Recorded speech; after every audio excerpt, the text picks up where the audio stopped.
तर आता एक तर मला स्वतःला आनंद आहे की बाबासाहेब आंबेडकरांनी याच ठिकाणी 2 मार्च 1938ला काळाराम मंदिरामध्ये आम्हाला प्रवेश मिळाला पाहिजे। आम्ही सुद्धा हिंदू आहोत, आम्ही दलित असलो तरी आम्ही हिंदू आहोत, त्यामुळे आम्हाला काळाराम मंदिरामध्ये प्रवेश मिळाला पाहिजे या मागणीसाठी सत्याग्रह केला होता।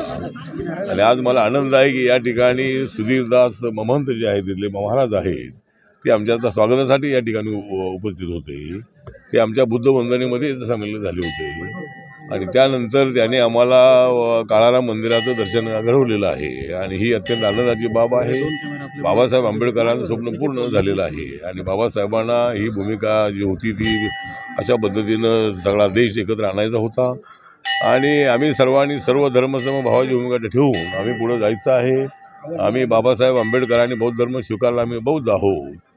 तरीही हिंदू धर्म जो आहे आपल्या देशाचा सर्वात मोठा धर्म आहे आणि बाबासाहेब आंबेडकरांच्या संविधानाने सर्व धर्माच्या सर्व लोकांना एकत्रित आणून या देशाला मजबूत करण्याचं स्वप्न बाबासाहेब आंबेडकरांनी रंगवलेलं होतं आणि त्या दिशेने देश पुढे जात आहे। अत्यंत आनंदाची बाब आहे।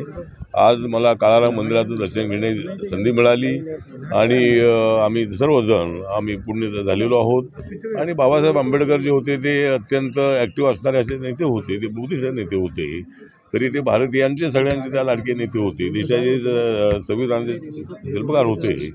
त्यामुळे आज काळाराम मंदिराचा जो सत्याग्रहानंतर आम्हाला या ठिकाणी प्रत्येक वर्षाला आतमध्ये आमचे महंत सुधीर दास आहेत, ते आमच्या कार्यकर्त्यांना आणतात। आमचे प्रकाश लोंढे आहेत, आदरणीय भंते सुगत आहेत, राहुल बोधीजी आहेत, असे सर्व आम्ही या ठिकाणी येत असतो आणि आम्हाला आनंद आहे की बाबासाहेबांच्या सर्व धर्मसमभावाच्या संकल्पनेला आम्ही उजाळा देत आहोत, अशी आम्हाला आमची भावना आहे।